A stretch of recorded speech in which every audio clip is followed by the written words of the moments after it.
En este video vamos a ver todo lo que hay que saber sobre funciones en Python. Las funciones son códigos autónomos que implementan soluciones puntuales, son parte del rompecabezas que conforma un proyecto, resuelven cosas específicas. Básicamente es un bloque de código que toma valores de entrada y retorna valores de salida que pueden ser utilizados por otro programa. Pasa a ser parte de otro programa, ¿no? Eh, Podemos hacer un pequeño ejemplo muy sencillo de un programa que, una función que calcule, retorne una lista con los factores primos de un número n cualquiera. Para esto lo que vamos a hacer es una secuencia de divisiones por un divisor para ir reduciendo el número hasta alcanzar 1. Digamos, si el número es 10, lo que tengo que hacer es dividirlo entre 2. Y si esa división es entera, ese número es un factor divisor, que en este caso es un factor primo. Por ende, 10 se convertirá en 5. Si lo divido nuevamente entre 2, me voy a dar con la sorpresa de que 5 no es divisible entre 2 de forma entera. Por ende, tengo que pasar al siguiente número. Es decir, 5 es divisible entre 3, no. 5 es divisible entre 4, no. 5 es divisible entre 5, sí. Y esa división me va a devolver 1. En ese momento ya tengo que dejar de dividir porque ya no puedo seguir dividiendo ese número ya que alcancé el valor de 1. Y tengo dos divisores que han dividido ese número en esa secuencia de forma entera, el 5 y el 2. 5 por 2 es 10. Así que los factores del número 10 van a ser esa lista de números. Entonces tengo que hacer un programa que haga exactamente lo mismo. Entonces voy a empezar por un divisor que se va a llamar div como variable y voy a empezar por el divisor 2. Y los factores los voy a ir guardando en una lista. Entonces lo que tengo que hacer acá es un lazo que se sostenga mientras n sea diferente de 1. Mientras n sea diferente de 1, entonces lo que tengo que hacer es ver si n dividido entre div no me devuelve residuo. Eso es utilizar una operación llamada módulo. El módulo lo que hace es una división entera. Si en la división entera no tengo residuo, quiere decir que div es un divisor de n. Por lo tanto, factores tendrá este divisor y lo voy a ir coleccionando con el método append en la lista de factores. Y una vez que haya hecho eso, no hago algo más. Tengo que volver a hallar el nuevo n, que va a ser n dividido entre div. Voy a dividir el número, porque acá no lo he dividido. He hallado solo el residuo de la división. Acá recién lo divido. Esto de acá es equivalente a escribir n doble barra igual div. ¿Sí? Esto es equivalente a hacer n es igual a n dividido de forma entera por div. Esto devuelve un valor entero.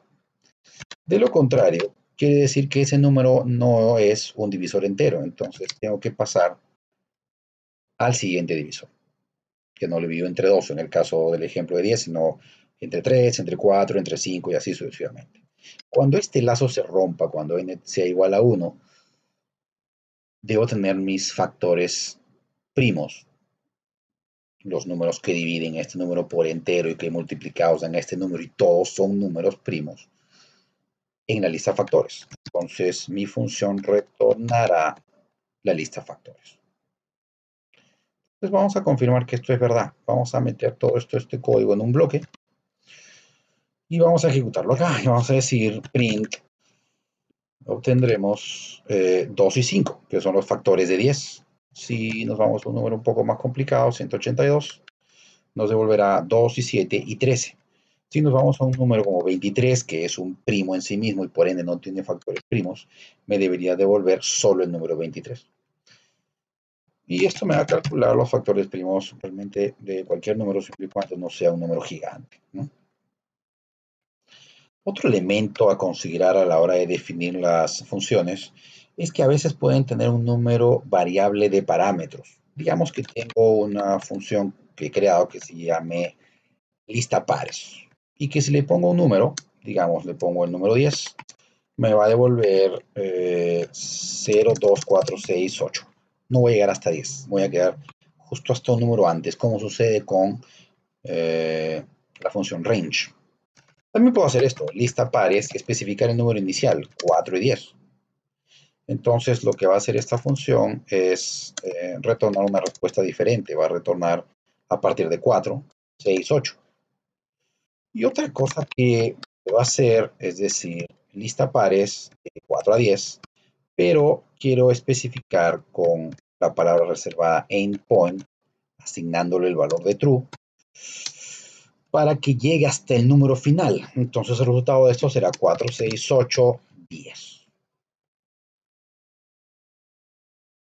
Entonces, como ven, mi función va a operar de manera diferente dependiendo de lo que se haya especificado en sus parámetros. Por lo tanto, lista pares es una función que tiene un número de parámetros indeterminado. Puede ser 1, puede ser 2, o pueden ser 3, donde uno de ellos es un parámetro asociado a una palabra. Entonces, para resolver esto, requerimos de llamar a un par de operaciones especiales. Vamos a crear nuestra función que se va a llamar lista pares. Y acá vamos a poner asterisco args y asterisco quarks. ¿Qué cosas son? Args lo que va a hacer es guardar todos los parámetros especificados de manera directa, como el caso de 10, como el caso de 4 y 10. Y quarks lo que va a hacer es guardar los keywords, como en el caso de endpoint es igual a true. Para confirmar esto, vamos a imprimir args y vamos a imprimir quarks y vamos a ver cuánto vale para cada caso.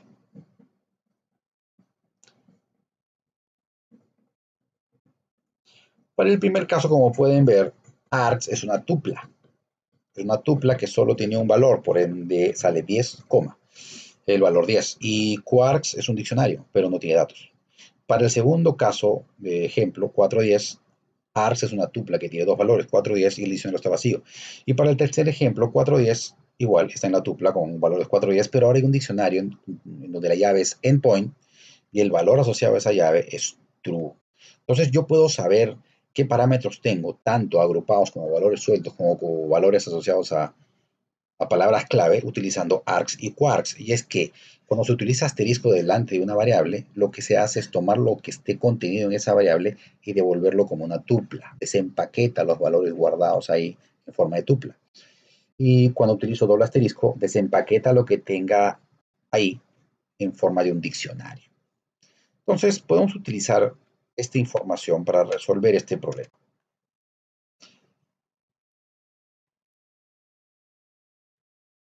Entonces, primero, vamos a ir por los casos tal y como están aquí. Entonces, lo primero que tengo que definir es mi lista de pares. Mi lista de pares va a ser una lista vacía que va a contener todos los pares desde un principio hasta el final. Lo que voy a hacer es esto al final. For n en el rango desde inicio hasta fin en pasos de 2. Y los voy a ir guardando en pares. Pares.append n, ¿no? Y al final mi función va a retornar la lista de pares. Por ende, necesito saber dónde voy a empezar y dónde voy a terminar.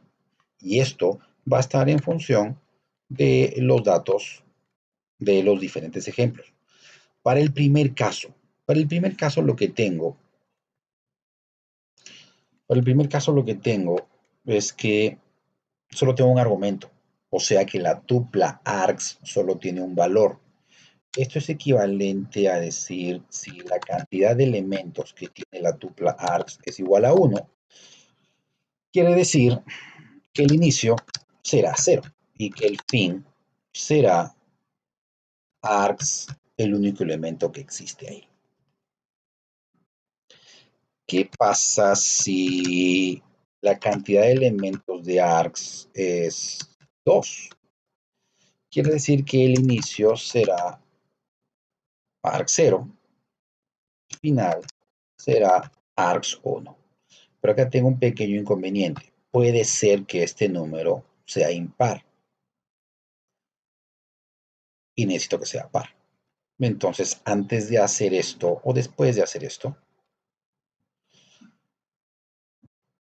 voy a ver si ini es par, o mejor, voy a ver si es impar.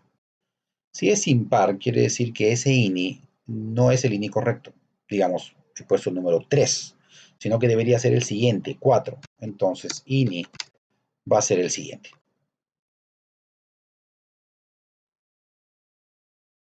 Entonces, hago que el valor inicial sea el primer parámetro de la función, pero si es impar, le agrego 1. Si no es impar, lo dejo como tal. Entonces, si acá dijera 4, el primer valor va a ser 4, pero si dijera 5, el primer valor sería 6. Eso es lo que está haciendo este código de acá. Y eso sí, el valor final va a ser el valor final, sin importar si es par o impar, porque de esto se va a encargar el range. Range lo que va a hacer es ir de 2 en 2 hasta el final. Y si este número es impar, solamente va a llegar al número par, siempre y cuando este número ini sea par. Ok, vamos al caso del argumento en forma de keyword. Esto que dice endpoint. Entonces vamos a preguntar acá lo siguiente. ¿Podríamos hacer esto? Quarks, si el diccionario Quarks en la llave que se llama endpoint es true. Si es true, entonces lo que tengo que hacer es que el final llegue hasta el número, ¿sí? En el caso de range, range siempre llega hasta este número menos 1. Entonces tenemos que hacer que el número sea un poco más grande. Entonces fin va a ser uno más. Solo para el caso de true. Para el caso de false lo dejamos tal como está. Pero acá tenemos un problema. Y el problema es que cuando yo busque endpoint y este endpoint no exista, este programa va a fallar porque va a generar lo que se llama una excepción. Y el programa se detiene. Cuando yo lo ejecute y llame a la función de esta forma, endpoint no existe. Por ende, cuando busque en el diccionario endpoint, recuerden que en este caso el diccionario Quarks está vacío. Entonces no lo va a encontrar y el programa se va a detener. Y esto es un problema a la hora de buscar datos en un diccionario cuando la llave no existe. Entonces, hay una forma mejor de hacer esto, que es decir .get, es llamar al método get y acá poner la llave. Lo que hace esto es devolver el valor asociado a la llave, es decir, funciona exactamente igual, va a devolver true, pero se puede especificar un segundo valor, que es lo que va a devolver en caso que esta llave no exista. Por lo tanto, este if tiene dos posibles valores, o el valor asociado a endpoint, que es true, o el valor por defecto en caso que no exista endpoint, que es false. Entonces, este if o se ejecuta en caso true o no se ejecuta en caso false. Si es true, se aumenta un número adicional, se le pone uno más en el final, y si es false, sencillamente no se ejecuta. Y con esto nos evitamos las excepciones. Acá yo tengo un caso adicional, además. La cantidad de números que voy a colocar, como aquí 10 o 4,10, es 1, o es 2, o puede ser menos de 1, o puede ser más de 2, lo cual es un error. Entonces, si estoy fuera en el mal uso de la función porque estoy poniendo parámetros que no pueden ser interpretados, voy a elevar una excepción de tipo value error, y acá voy a poner un texto que diga algo así como el número de parámetros es infinito.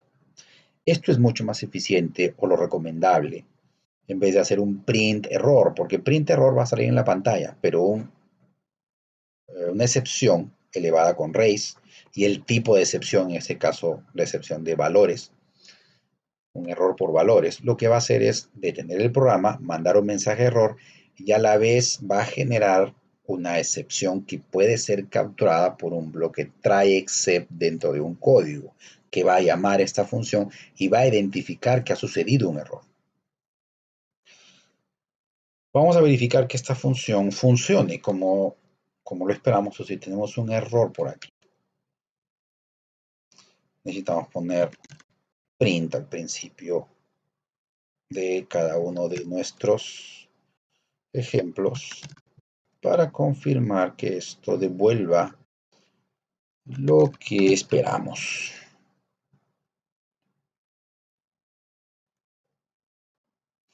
Y tenemos esos resultados que son iguales a los resultados que tenemos aquí. Vamos a ver si nuestro caso de error funciona. Print lista pares y ponemos 10, 11 y 22, una cosa por aquí, ¿no? Y nos genera una excepción, ¿no? Value error, el número de parámetros es inválido y por ende un programa que llame a esta función va a poder capturar ese error y hacer algo al respecto. Bien, esto es todo lo que hay que saber con respecto a las funciones a estas alturas. Así que continuamos en otro video.